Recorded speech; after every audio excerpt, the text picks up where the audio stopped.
اسلام کا معجزہ یہ تھا کہ تم اپنے گھروں میں جو کھاتے ہو جمع کرتے ہو سب کی خبر عیسیٰ علیہ السلام کو ہے۔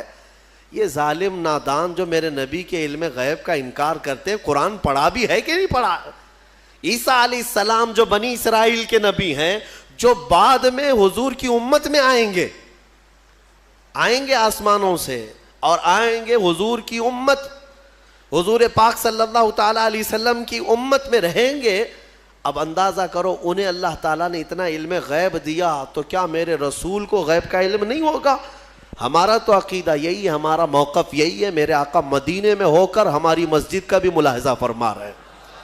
ہاں، وہ پوری دنیا کو ایسے دیکھتے ہیں جیسے اپنے ہتھیلی کو دیکھتے ہیں۔ خود میرے آقا نے فرمایا، مسلم شریف کی حدیث ہے، اللہ کے حبیب فرماتے ہیں ان اللہ زوى لی الارض، اللہ نے پوری روئے زمین کو میرے لیے سمیٹ دیا ہے، اور میں پوری روئے زمین کو ایسے دیکھتا ہوں جیسے ہتھیلی کو دیکھتا ہوں۔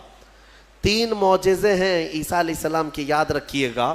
اب میرا سوال بھی سن لیجئے توجہ کے ساتھ۔ ایک ہے وہ کوڑ کی بیماری اور برس کی سفید داغ کی بیماری والے کو ہاتھ رکھتے تو کیا ہوتا؟ صحیح ہو جاتا۔ حاضر ہے آپ کا دماغ؟ بہت اہم چیز۔ دوسری چیز ہے مرے ہوئے آدمی کو ٹھوکر مار کر زندہ کر دیتے تھے۔ چلے 2 ہی پر ہم بات کرتے ہیں۔ یہ بیماریوں سے شفا دینا کس کا کام ہے؟ عقیدہ تو یہی ہے نا، اللہ کا کام ہے۔ پھر سوال تو یہاں ان لوگوں کے لیے بھی بن پڑتا ہے جب ہم اپنے مصطفیٰ کے لیے کہتے ہیں یا رسول اللہ شافی و نافی ہو تم، وافی و کافی ہو تم، درد کو کر دو دوا، تم پہ کروڑوں درود۔ ارے یہ بریلوی شرک کر رہا ہے۔ رسول کو کہہ رہا ہے شافی ہیں، رسول کو کہہ رہا ہے کافی ہیں، رسول شفا دیں گے؟ جب ہم درود تاج میں پڑھتے ہیں دافع البلاء والوباء والقحط والمرض والالم، ہمارے رسول بلاؤں کو دفع کرنے والے، وباؤں کو دفع کرنے والے، درد کو دور کرنے والے، ہر کرب سے آزاد کرنے والے، ہم پڑھتے ہیں درود میں۔ تو اس پر کچھ لوگوں کا پیٹ درد ہوتا ہے اور کہتے ہیں کیسے تم رسول کو کہہ رہے ہو کہ وہ بیماریوں سے دور کرنے والے ہیں، وہ کیسے دور کر سکتے ہیں؟ ان سے میرا سوال یہ، قرآن کی کوئی آیت پڑھا بھی ہے یا نہیں؟ عیسیٰ علیہ السلام خود کہہ رہے ہیں کوڑ کی بیماری اور برس کی بیماری والے کو میں ہاتھ رکھ دوں تو صحیح ہو جاتا ہے۔ عیسیٰ علیہ السلام ہاتھ رکھ دیں تو صحیح ہو جاتا ہے۔ اچھا، اس سے بھی بڑی چیز، زندگی دینا اللہ کا کام، موت دینا اللہ کا کام، یہ اللہ تبارک و تعالیٰ کی قدرت میں ہے، اور مرنے کے بعد دوبارہ اٹھانا یہ تو اور بڑی بات ہے، یہ اللہ کی قدرت میں ہے۔ اور وہ کام عیسیٰ علیہ السلام کہہ رہے ہیں کہ میں مردوں کو زندہ کرتا ہوں۔ میرے عزیزو، اب یہ شرک نہیں ہوا؟ عیسیٰ علیہ السلام کے بارے میں اگر کوئی عقیدہ رکھے گا کہ وہ مردوں کو زندہ کرتے تھے تو شرک ہو جائے گا۔ کچھ لوگوں کے فتوے کے حساب سے تو شرک ہے، کیونکہ وہ رسول کے واقعات کو نہیں مانتے۔ غوث پاک نے اگر کسی مردے کو زندہ کیا تو کہتے ہیں یہ جھوٹی کہانیاں ہیں، ہاں یہ کیسے ہو سکتا ہے، یہ صرف اور صرف اللہ رب العزت کا کام۔ پھر قرآن جو عیسیٰ علیہ السلام کے بارے میں بتا رہا ہے، کیا عیسیٰ خدا ہیں؟ عیسیٰ علیہ السلام خدا ہے؟ یہاں ایک نقطہ سمجھ کر کے چلو، اللہ رب العزت یقیناً قادر مطلق ہے، رزاق وہی ہے، خالق وہی ہے، شافی وہی ہے، لیکن اگر وہ اپنی طاقت کسی محبوب رسول یا نبی کو شفا دینے کی طاقت دے دے، دوبارہ زندہ کرنے کی طاقت دے دے، یا بیماریوں سے دور کرنے کی طاقت دے دے، تو اس میں کسی کے پیٹ درد ہونے کی ضرورت نہیں۔ مولا جسے جو چاہے وہ مقام عطا فرما ہے، یہ شرک بھی نہیں ہے۔ اللہ جسے جو چاہے وہ عطا فرمائے۔ اسی لیے ہمارا موقف یہ ہے الحمدللہ کہ ہم مانتے ہیں کہ رسول پاک صلی اللہ تعالیٰ علیہ وسلم بیماریوں کو دور کرتے تھے، لیکن ہم انہیں خدا نہیں مانتے۔ جیسے عیسیٰ علیہ السلام اللہ کی عطا سے بیماروں کو شفا کرتے تھے، میرے مصطفیٰ بھی اللہ کی عطا سے بیماروں کو شفا کرتے ہیں، اور اسی لیے ہم مانگتے بھی ہیں میرے آقا کی بارگاہ میں۔ ہمیں بزرگوں نے سکھایا ہے۔ بلکہ ایک حدیث بھی میں آپ کو بتا دوں، ایک صحابی آئے اور ان کے بھائی کا پیٹ درد کر رہا تھا، بہت تکلیف تھی، حضور کے پاس آئے، کہا یا رسول اللہ میرے بھائی کا پیٹ بہت درد کر رہا ہے۔ ڈاکٹر نہیں تھا کیا مدینے میں کوئی؟ کوئی طبیب نہیں تھا، وہ صحابی حضور کے پاس کیوں آئے؟ اس لیے کہ صحابہ کو معلوم تھا کہ یہ شفا خانہ ہے، یہاں سے جو حکم ہوگا اس میں شفا ہے۔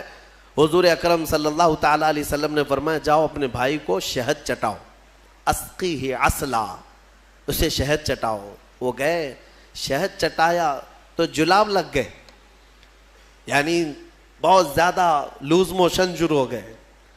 وہ دوسرے دن بھاگے بھاگے آئے، کہا میں نے تو کل شہد چٹایا لیکن وہ زیادہ اس کا درد بڑھ گیا اور موشن شروع ہو گئے ہیں، یعنی جلاب ہو گئے، دست آ رہے ہیں۔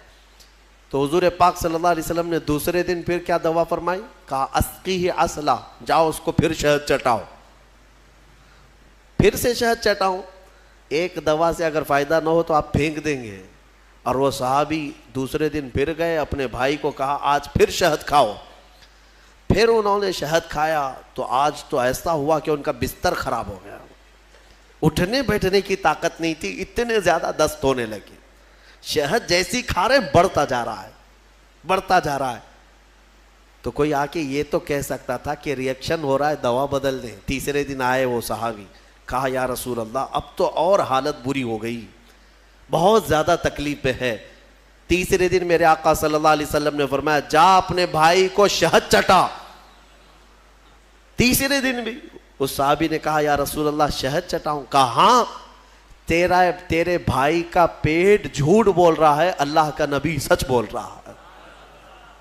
وہ گئے تیسرے دن شہد چٹایا۔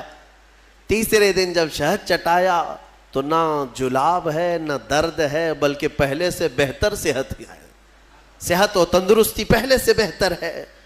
وہ آئے، میرے عزیزو کہنا یہ تھا کہ حضور پاک صلی اللہ تعالیٰ علیہ وسلم نے پھر ارشاد فرمایا کہ تمہارے بھائی کو شہد کی جو تجویز کی گئی تھی وہ اللہ تبارک و تعالیٰ کے حکم سے ہے کہ شہد میں اللہ نے شفا رکھا ہے۔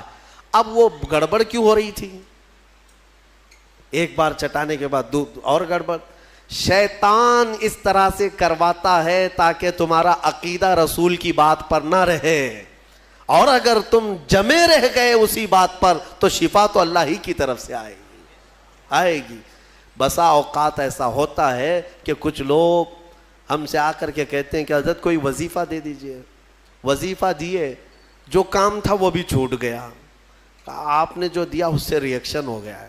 اکثر لوگوں کو ایسا لگتا ہے ہمارے پاس وظیفہ لیتے ہیں، تعویذ لیتے ہیں، 2 دن کے بعد پھر بولتے ہیں کہ حضرت ابھی تک کچھ ہوا نہیں ہے۔ تو کیا ہمارے پاس موسیٰ علیہ السلام کی چھڑی ہے کہ ابھی ماریں گے تمہاری دکان کھل جائے گی، بازار میں تمہارا انبار لگ جائے گا؟ صبر بھی تو کوئی چیز ہے۔ آپ جن چیزوں کو تجویز کیا جاتا ہے علماء ربانیین کی طرف سے احادیث کے ذریعے سے، اس پر صبر ہوگا، اللہ تبارک و تعالیٰ تمہیں آزمائے گا، اور اگر تم کھرے اتر گئے تو انشاءاللہ ساری برکتیں تمہیں اللہ عطا فرمائے گا۔ ایک چیز دوسری، ایک صحابی آئی حضور کے پاس، ان کا بیٹا گونگا تھا، بولتا نہیں تھا، 8 سال کا یا 9 سال کا بچہ تھا، پیدائشی، بولتا نہیں تھا۔ حضور کے پاس لائی اور کہا کہ حضور یہ میرا بچہ بولتا نہیں ہے، اسے کچھ فرما دیں، بولنے کی طاقت دینا اللہ کا کام ہے۔ وہ صحابیہ حضور کے پاس کیوں آئی؟ شرک کرنے آئی تھی؟ نعوذ باللہ من ذالک۔ صحابہ کا عقیدہ یہی تھا، بخدا خدا کا یہی ہے در، جو بریلی کے امام نے ہمیں سکھایا ہے، بخدا خدا کا یہی ہے در، نہیں اور کوئی مفر مقر، جو وہاں سے ہو یہیں آ کے ہو، جو یہاں نہیں تو وہاں نہیں۔ ہاں، وہ آئی اور حضور کے پاس لے آئی۔ حضور پاک صلی اللہ تعالیٰ علیہ وسلم نے ان کو، اس بچے کو کیا دعا دی، کیا دوا دی، کیا وظیفہ دیا؟ کچھ نہیں۔ سامنے بٹھایا، بچہ سامنے آیا، رسول کریم صلی اللہ تعالیٰ علیہ وسلم نے اس بچے کا نام لے کر کے کہا کہ قل من انا، اے بچے بول میں کون ہوں؟ سوال حضور نے فرمایا، وہ گونگا پیدائشی بول پڑا، اشہد انک محمد رسول اللہ، میں گواہی دیتا ہوں کہ آپ محمد اللہ کے رسول ہیں۔ مجھے بتاؤ، اسی لیے ہمارے امام اعلیٰ حضرت فاضل بریلوی رضی اللہ تعالیٰ عنہ نے فرمایا ہے، آنکھ عطا کیجئے اس میں ضیا دیجئے، جلوہ قریب آ گیا تم پہ کروڑوں درود۔ ہم مانگتے حضور کی بارگاہ میں ہیں تو یہ صحابہ کا ہی عقیدہ ہے۔ میرے عزیزوں، میں نے عیسیٰ علیہ السلام